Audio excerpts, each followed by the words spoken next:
लक्ष्य the goal achiever. नमस्कार, स्वागत है आपका आपके अपने YouTube चैनल लक्ष्य द गोल अचीवर में। मैं हूं सुधांशु तिवारी और हाजिर हूं आपके साथ एक नया सेशन लेके। जैसे कि पिछले सेशन में हमने बात किया था मिट्टी और मिट्टी के प्रकार के बारे में, तो आज उसी के आगे कंटिन्यू करेंगे।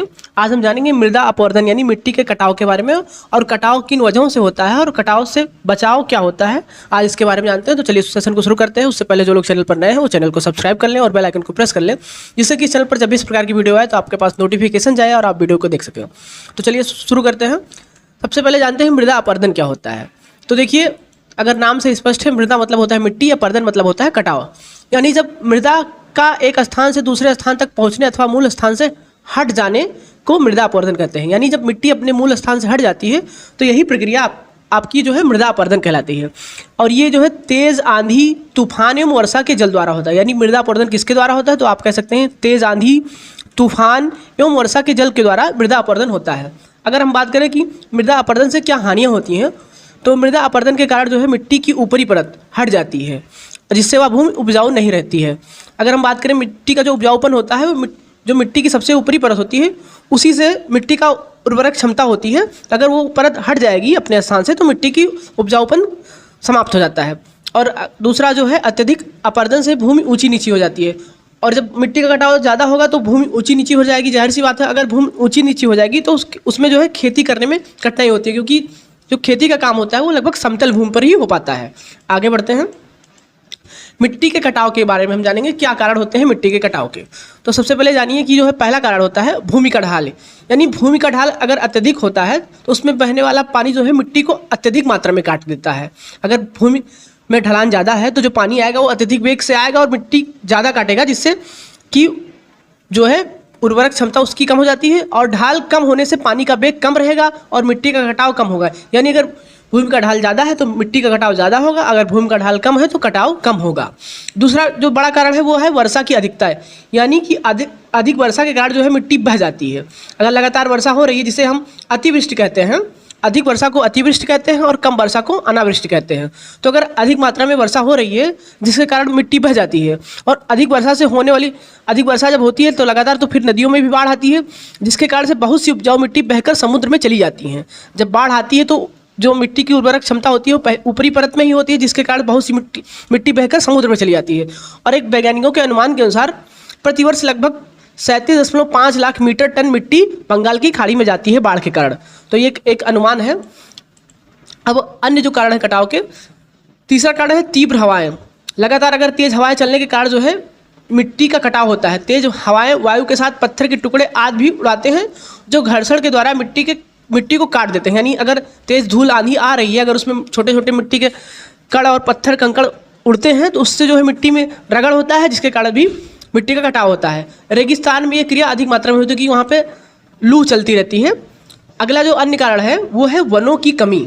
यानी कि अगर वनों की कमी होती है तब भी मिट्टी का कटाव ज़्यादा होता है। वनों की कमी के कारण भूमि ठोस नहीं रहती, क्योंकि जो वन होते हैं उनमें जो पेड़ की जड़ें होती हैं वो मिट्टी को बांध के रखती हैं। और जब वन नहीं रहेगा तो अगर बरसात होगी तो वर्षा का जल जो है मिट्टी को आसानी से काट देता है। जो वृक्ष की जड़ें होती हैं वो मिट्टी को आपस में बांध कर रखती हैं तथा जल के वेग को भी कम कर देती हैं, जिससे भूमि का कटाव जो है बहुत कम मात्रा में होता है, यानी ना के बराबर होता है।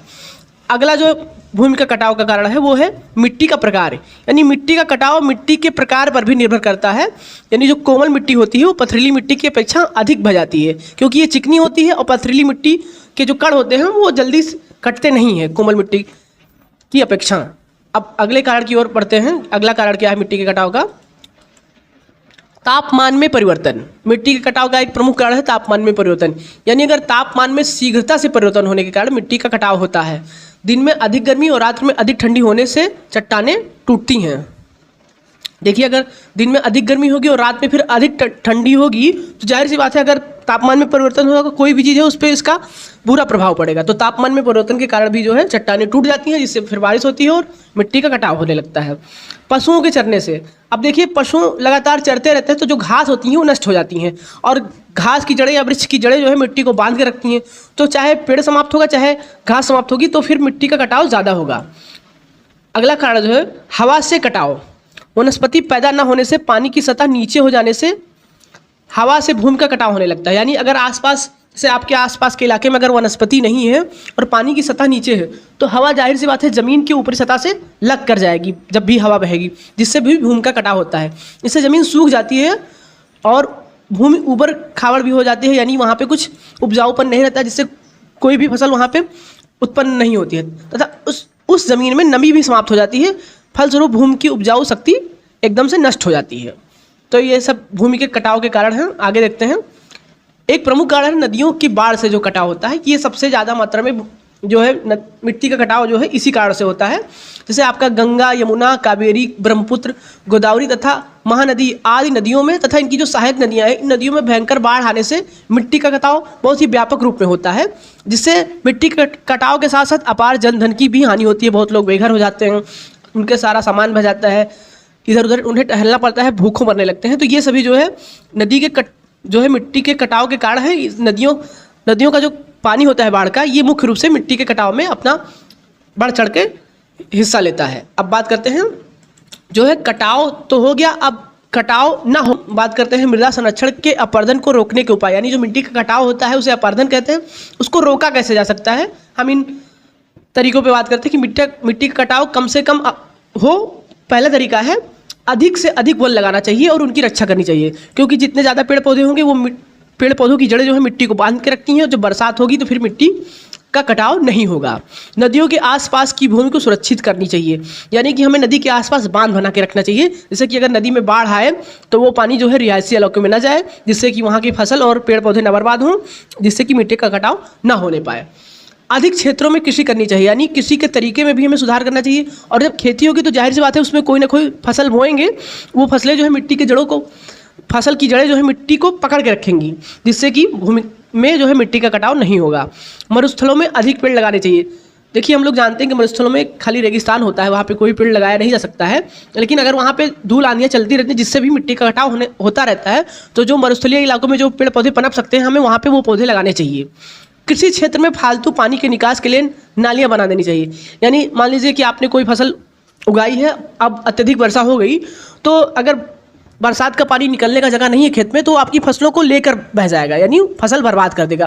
तो इसलिए हमें खेतों में जो है फालतू पानी जो निकलने के लिए नालियाँ बना के रखनी चाहिए, जिससे कि बरसात का पानी अगर बारिश हो तो फिर वो पानी अपने आप निकल जाए, फसलों को बर्बाद ना करे। और अगला जो मुख्य उपाय है कि जो मिट्टी के कटाव को रोकने का, ढालू ज़मीन पर सीढ़ीदार खेती की जाए।